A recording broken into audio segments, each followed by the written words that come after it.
warahmatullahi wabarakatuh. Perkenalkan, nama saya Sefaziana, NIM 200-100-44054. Saya dari S1 Pendidikan Luar Biasa. Assalamualaikum warahmatullahi wabarakatuh. Nama saya Muhammad Surya Kelana, NIM 200-100-44071 dari Prodi S1 Pendidikan Luar Biasa.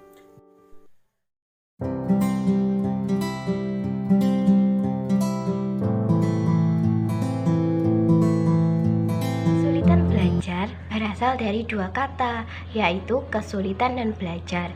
Kesulitan artinya adalah kesukaran, kesusahan, keadaan atau sesuatu yang sulit. Kesulitan merupakan suatu kondisi yang memperlihatkan ciri-ciri hambatan dalam kegiatan untuk mencapai tujuan, sehingga diperlukan usaha yang baik untuk mengatasi gangguan tersebut. Sedangkan belajar menurut Dimyati Mahmud, yaitu seorang ahli pendidik, menyatakan bahwa belajar adalah perubahan dalam diri seseorang yang terjadi karena pengalaman. Dalam hal ini juga yang ditekankan pada pentingnya perubahan tingkah laku, baik yang dapat diamati langsung maupun tidak. Di sini saya akan memaparkan beberapa materi.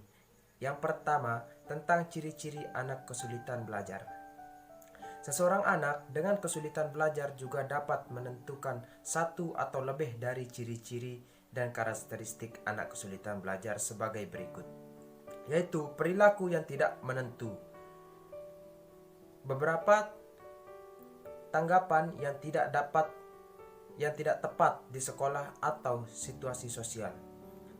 Selanjutnya, kesulitan bertahan untuk mengerjakan tugas atau mudah terganggu. Adapun di sini ciri-ciri gangguan belajar pada anak. Yang pertama, kesulitan membaca atau menulis. Biasanya anak menutup-nutupinya dengan cara menolak mengerjakan PR ataupun tugas yang diberikan.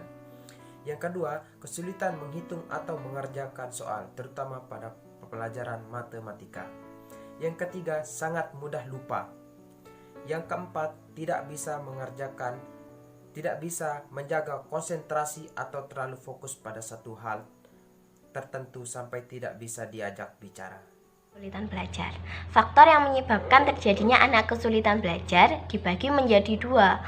Yang pertama adalah faktor internal, yang kedua adalah faktor eksternal. Faktor internal ialah faktor yang berasal dari dalam diri anak tersebut. Contohnya, jika anak mengalami gangguan pemusatan perhatian dan daya ingat rendah atau ketidakmampuan dalam berhitung, dapat menyebabkan anak kesulitan dalam belajar.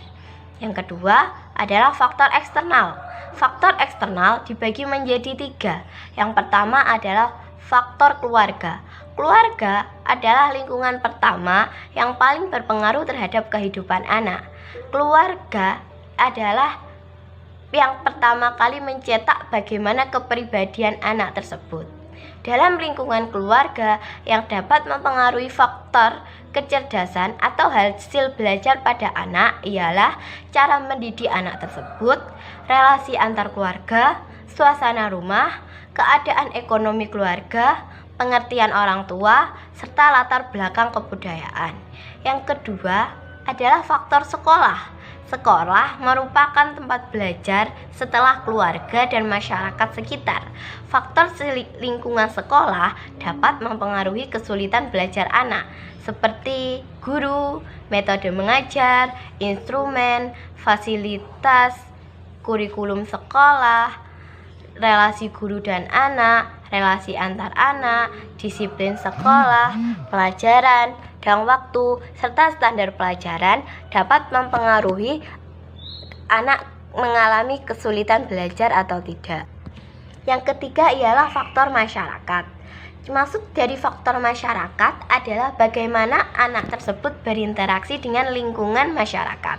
Faktor lingkungan masyarakat yang dapat mempengaruhi hasil belajar antara lain berupa kegiatan anak dalam masyarakat, teman bergaul, dan bentuk kehidupan dalam masyarakat. Materi tentang perbedaan anak kesulitan belajar dengan anak lambat belajar. Anak kesulitan belajar ialah anak yang mengalami kesulitan dalam tugas-tugas akademiknya yang disebabkan oleh adanya disfungsi minimal otak atau dalam psikologis dasar, sehingga prestasi belajarnya tidak sesuai dengan potensi yang sebenarnya dan untuk mengembangkan potensinya secara optimal. Sedangkan anak lambat belajar atau slow learner adalah mereka yang memiliki potensi belajar rendah atau sedikit di bawah rata-rata dari anak pada umumnya pada salah satu atau seluruh area akademik.